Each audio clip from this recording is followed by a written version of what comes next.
Hey friends, welcome back to Theme Park Guy Productions. Today, we're back here at SeaWorld Orlando. Today, we're going to experience a new attraction, or not really as much of a new attraction as it is a renovation.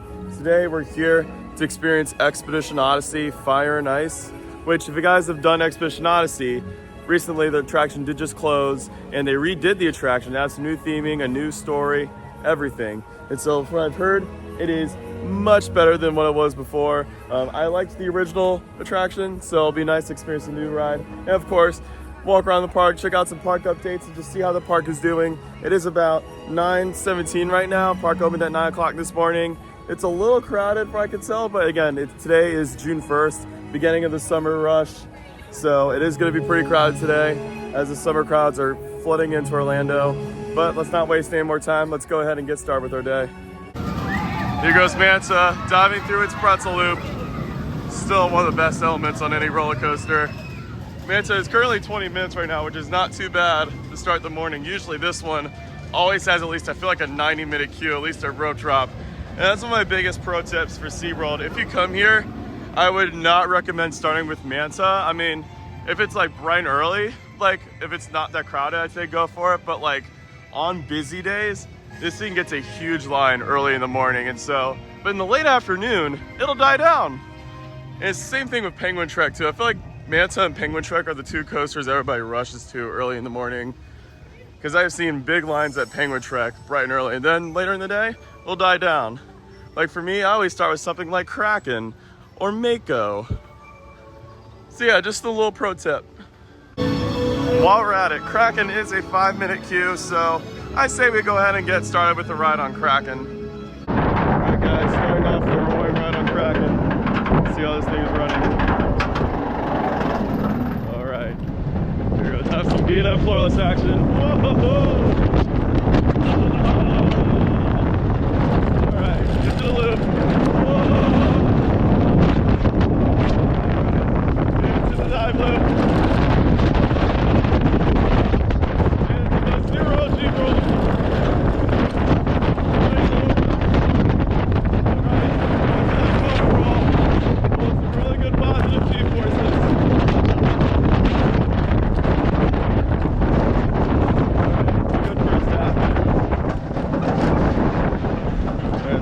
Pretty good.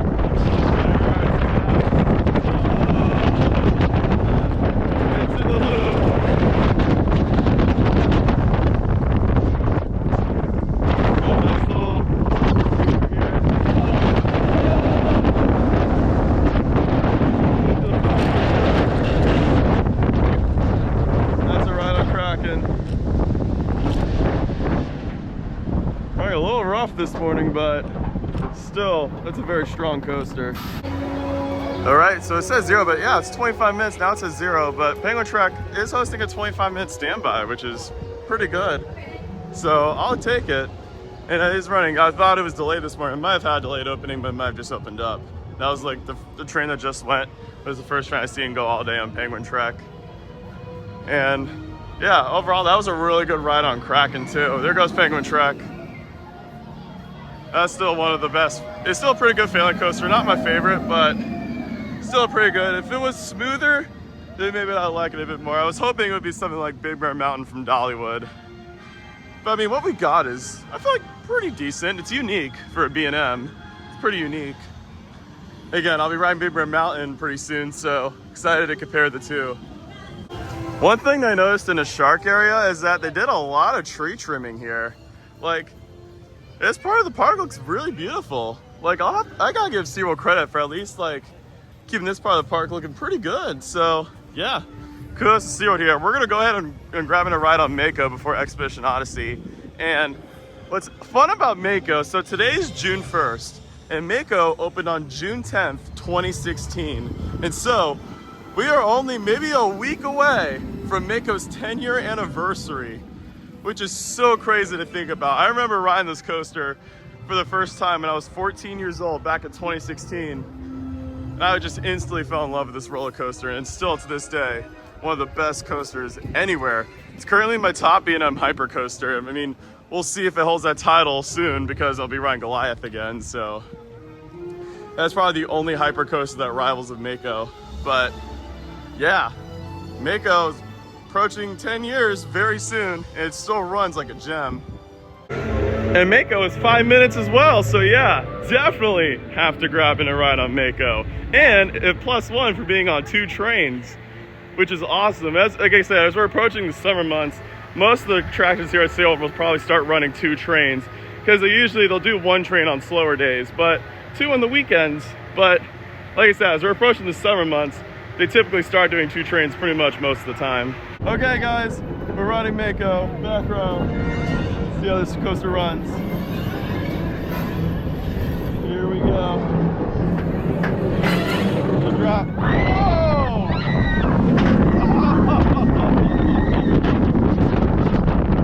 Oh, so good. Great drop there. Let's go. Whoa!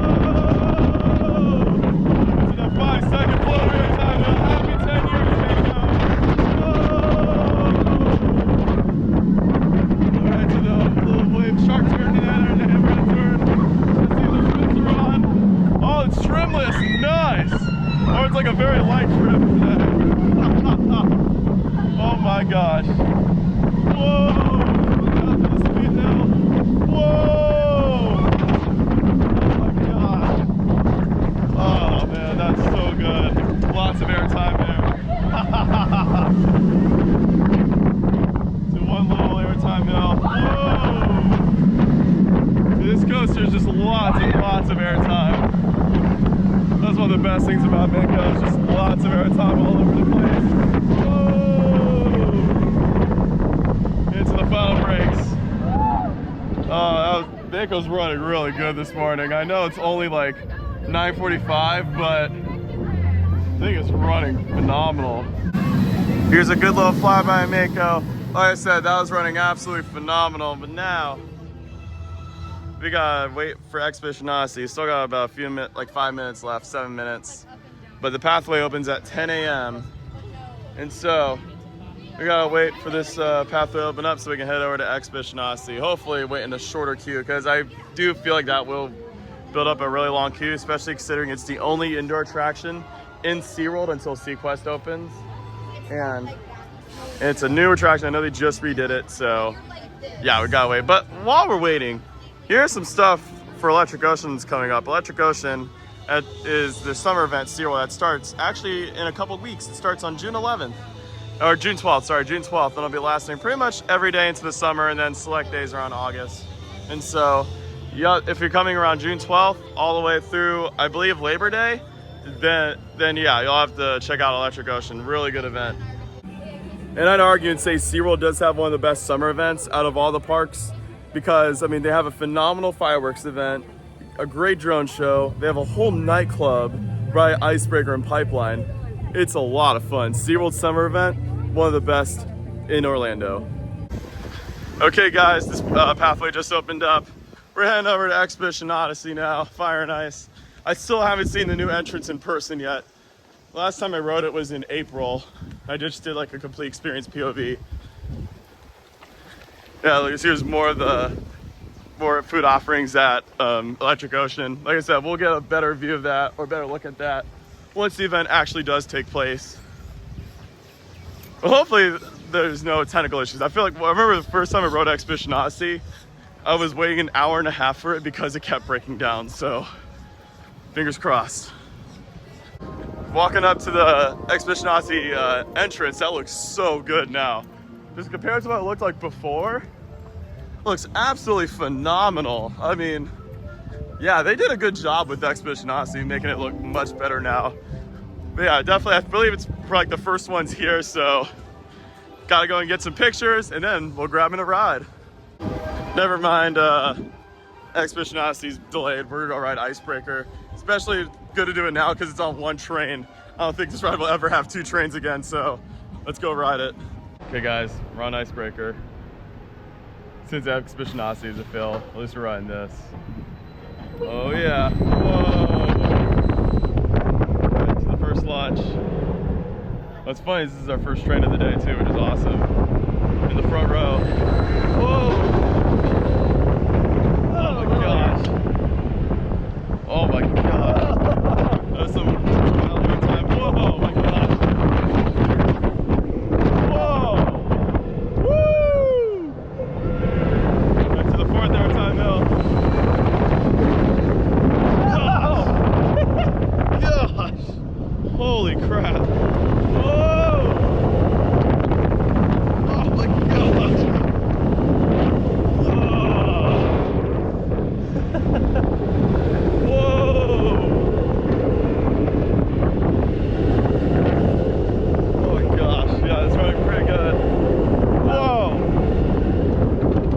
That's a ride on Icebreaker. Oh. That's actually running pretty good. See what I mean, dude? It's all the restraint. This ride's awesome. The only thing is comfort collars. They're no, I mean, actually, wait, it does have the comfort collars. It's the shin guards. The shin guards, yeah. Well, I was like, what am I saying? It used to have comfort collars back then, but not anymore. All right, just made it over to Pipeline. And I think this one's down 2, which is crazy. The 2 rides are down, but this one, again, B&M prototype, this one's always prone to downtime, I feel like. At least of all the SeaWorld coasters, this one I feel like tends to have the most downtime. Between this or Icebreaker. Although there was a massive tour group coming into Pipeline, so I was able to like get in here before they got here. But yeah. Yeah, Pipeline is down. Still on 1 train though, but I do know that they are adding a 2nd train eventually. I think it is on maintenance. I'm not sure if they've already cycled it or not, or it's already like in place, but yeah, Pipeline, I do believe it is down right now. Hopefully it's a quick downtime, but still, yeah, not a good look for Pipeline right now. So I did just talk to some ride-offs about why Pipeline is down, and so apparently this might affect Pipeline long-term, I believe, but it is a little windier today. I'm not sure if this is just like normal winds. It does feel a little windy, but the ride is currently closed due to high wind conditions. However, I did talk to some ride-offs. And the fact that this ride, I believe it is due to ride design, but also the fact that this, like in the lake setting and stuff like that, this ride is sensitive to higher wind conditions. I'm not sure if this was like this when a ride first came out 3 years ago, but think of something similar to when Hollywood Rip Ride Rocket operated. That's probably the best way to describe it. And it's understandable, again, safety first, but yeah, if wind gusts exceed maybe over 40 miles per hour consistently, which according to the ride-offs, it currently is right now. Again, I'm not a weather expert, so I can't tell if it actually is. Then the ride cannot operate. So again, I'm not sure if this was what the safety procedures were for this ride in the past, but this is something new that I've learned that I believe could affect Pipeline long-term. So it may be a little harder to get on Pipeline. But at least Journey to Atlantis is open right now. Let's go ahead and ride this before at least the line gets super long, because I feel like there's a good amount of people going in line for Journey to Atlantis, so I say right before it gets absurdly long. Hey guys, Journey to Atlantis.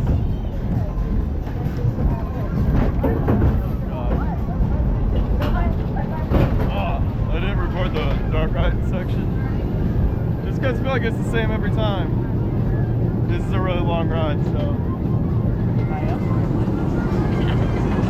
Nice view though. I see some rain coming in. It might start raining pretty soon. Already. And brace yourself for a sudden slowdown at the bottom of the Here we go.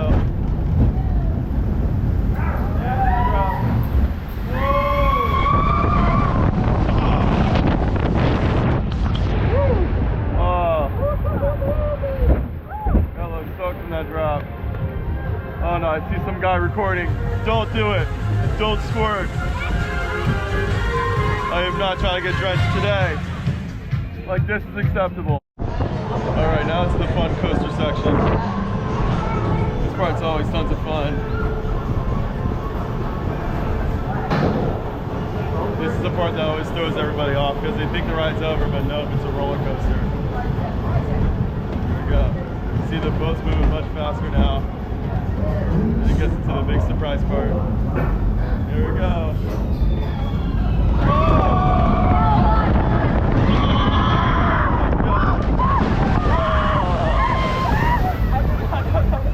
See, it always catches you off guard. You think it's over, and then it's like a whole roller coaster. Still a pretty good attraction. Okay, next coaster will be Manta. 55-minute standby. It isn't horrible, but like I said, at least of the open coasters, still gotta do this in Penguin Trek, then we've done all the open ones. Okay, guys. Such a weird position though. We're on Manta. It's funny, they just said weather's approaching, so we got on right before the rain. Fantastic. Great timing how that all worked out. Maybe waited a total, maybe like 35, 40 minutes, but it was posted at 55, so not too bad. But yeah, I can see definitely where the rain is. The rain's over there. Gotta get ready for that pretzel loop. Oh man, here we go. What do I like about this ride? It's nice and smooth. Oh, here we go. You guys can't really see, but here we go.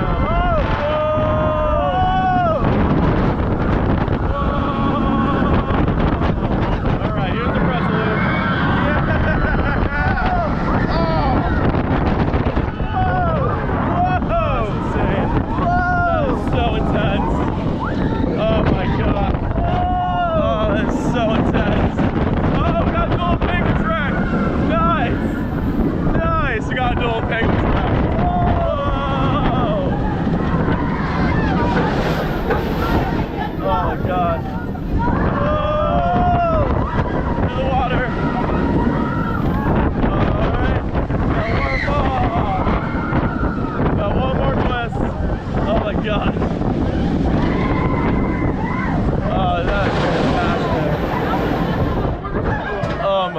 That ride's fantastic.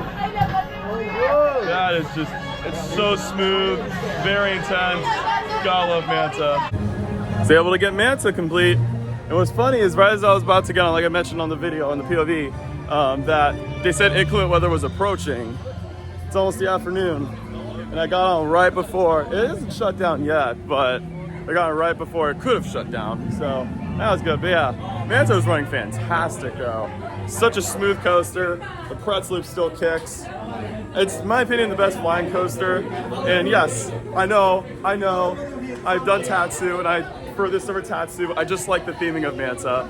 Tatsu is still really good though for the the terrain and stuff, but I just like the theming here. That's why some days, that's why I probably prefer Hulk over Kumba, because I like Hulk's theming. Even though Kumba is still one of the best looping coasters anywhere, it's still very intense.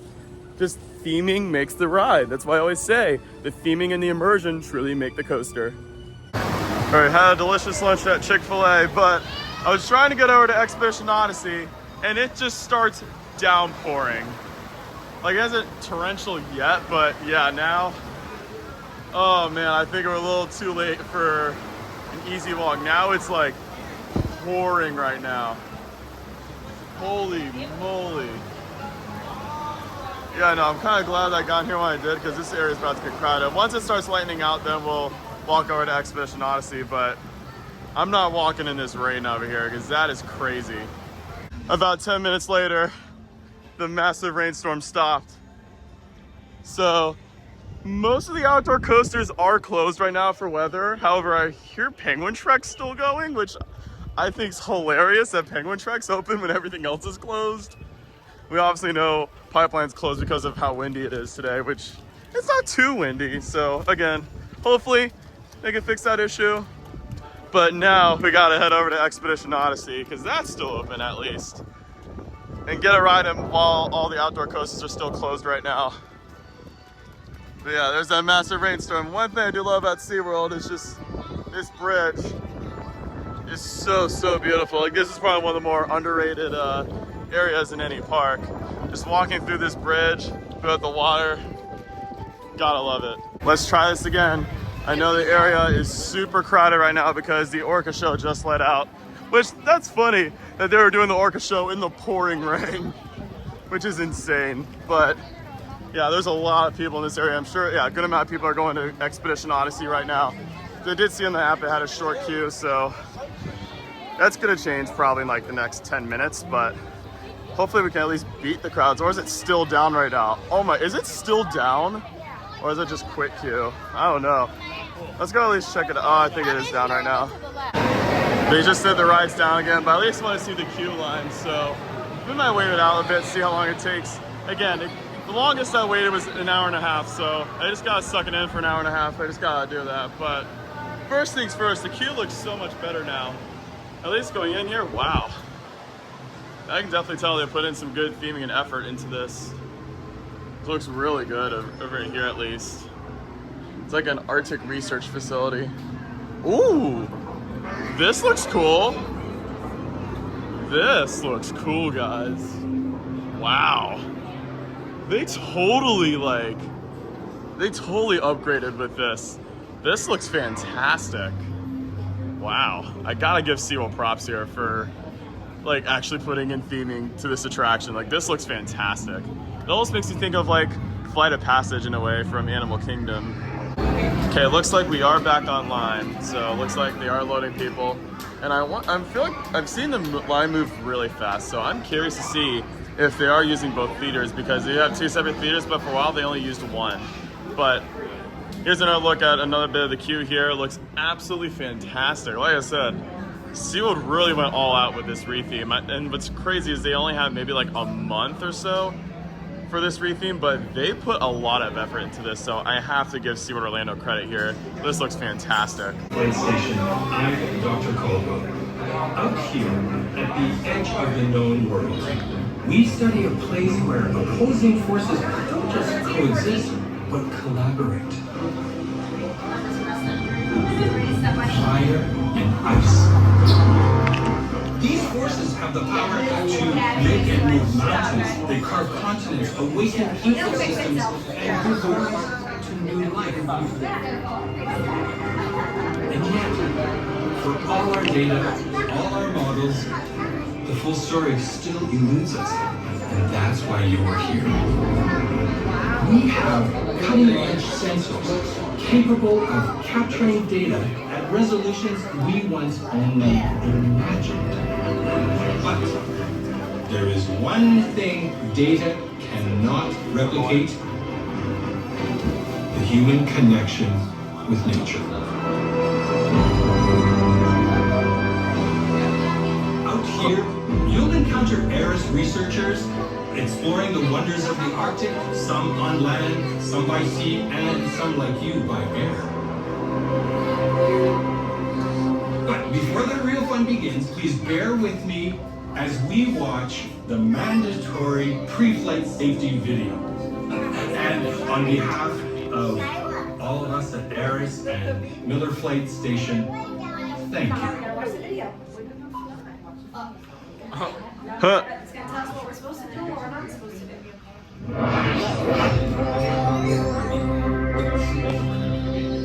This is new.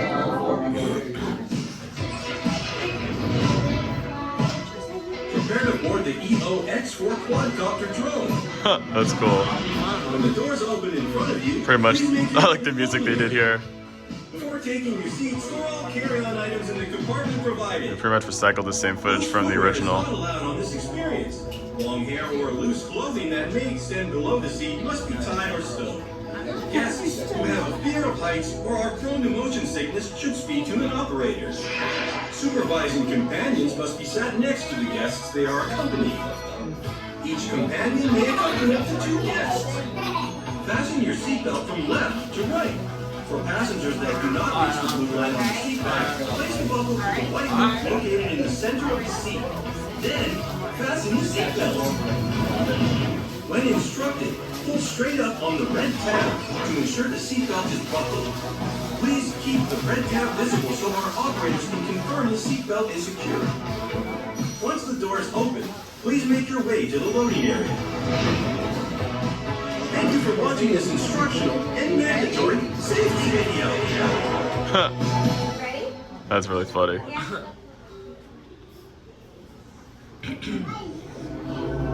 Definitely an upgrade over the previous version, I gotta say. And then, yeah, it's just music, I assume. Alright guys, just had the chance to experience Expedition Odyssey, Fire and Ice. Now, I couldn't really film the station, they literally said no recording, period. So, I did take a little quick picture of the station, so here it is. Absolutely huge improvement. And now, going into the ride itself, if you guys don't want spoilers, I suggest cutting to later in the video. So I'm gonna go talk about the experience of the ride. Like I said, they didn't let me film this time, but they have let me film in the past, so maybe it's just right now while the ride is new. It also could depend on which employee, so Again, I've been able to film this ride in the past. I have the POV of the original version, but yeah, so maybe in the future. But going to the ride itself, again, I just wanted to respect the rules, but going to the ride itself, overall, the first countdown switching to the theater, fantastic. Absolutely fantastic how it's done. So the lights go out, there's a countdown, and then in complete darkness, you literally rotate, and then of course the ride goes, and then you're going through all the different seats and stuff like that. Super well done. Quality, it's definitely, I'd say it's an improvement compared to the original version. You know, the only thing I will say that I really feel like could be an improvement is they did say there was going to be a story-driven experience, and there was just kind of the same as the original version. But overall, like I said, really strong ride. I feel like this is a big improvement compared to what it was before. And then also what's funny is while we're waiting to turn, because you remember from the original ride, you wait and then you rotate. It was like we were waiting in complete darkness. So that was kind of funny. But overall, very, very, very satisfied with this attraction. Much improved compared to the original version. I say this is a big success, and congratulations to SeaWorld Orlando on an amazing attraction. I think this is going to be a big winner for the guests here. I know this ride's already open, but like I said, I haven't experienced this version of the ride yet, so I'm finally glad I got to experience this version of the attraction. I came off this ride satisfied. But compared to my first ride, the original version, I was a little underwhelmed. I thought it was very mediocre. This, big improvement. So yeah, congratulations to SeaWorld Orlando on a great attraction. Let's go ahead and experience Wild Arctic. And then the Wild Arctic exhibit, pretty much the same exact exhibit as it was before. Nothing really much to report over here. They still send you through the Wild Arctic exhibit at the end, which pretty much the exact same, so nothing to report here. Great news, guys, Pipeline's back open. Let's go ahead and catch a wave on Pipeline, the surf coaster. There's a small queue, it's a 40-minute standby, one train. I say we still do it. Still got this and Penguin Trek to do until we've done all the coasters. All right, guys, so another failed attempt for Pipeline today. It just went down for weather again. It might either be the wind or there's also a thunderstorm nearby, I believe. I don't know if it's just rain or if it's a thunderstorm, but I feel it's probably going to be the same throughout the whole park. So yeah, there's storms all over the place. So you guys can see. There's a lightning storm over there. There's one over there. So yeah, I think this is probably my sign to probably just go home now, call it a day. It's about almost 2 o'clock in the afternoon, which is interesting because normally most of the storms during the summer don't really roll in until maybe 3 or 4 o'clock. They're all coming in 11, 12 o'clock today, which is unusual. This is usually what it's like whenever I'm at Busch Gardens, not really at SeaWorld, so something's up today. But now we have made it back to the front of SeaWorld Orlando. Overall, today was still a nice success, even with the minor hiccups with weather. Still couldn't get on Pipeline or Penguin Trek today, but that's okay. Glad with what we did today, and yeah, I think that with it being rainy season now, it's just gonna be like this all summer, where we're gonna get rainstorms maybe every hour or so, possibly during the afternoon. It really depends on which day you go. Today, they're all here early. I don't understand why they're all here early today, but you know, at least we got to do the main thing we were here for today, which was to ride Expedition Odyssey Fire and Ice, which I gotta say, very impressed with that attraction overall. And overall, I feel like that's gonna put SeaWorld Orlando on the next level, especially when SeaQuest Legends of Deep opens, which that date is to be determined. It said it was supposed to be this year in 2026, but they still have a lot left, so I imagine it's probably gonna be delayed to next year, possibly. But, you know, I wanna get going on the road so that this rainstorm doesn't really make me drenched. So without further ado, I'm gonna end the video here. Thank you guys so much for watching this video. I hope you enjoyed it. If you did, feel free to give this video a like. And don't forget to subscribe as well for more videos in the future if you enjoyed this one. And don't forget to turn those post notifications so you guys know when to upload a new video. And as always, make sure to check out Theme Park Guide Productions as well on all social media platforms. Link tree will be in the description below. See you guys next time. And as always, you are clear for dispatch.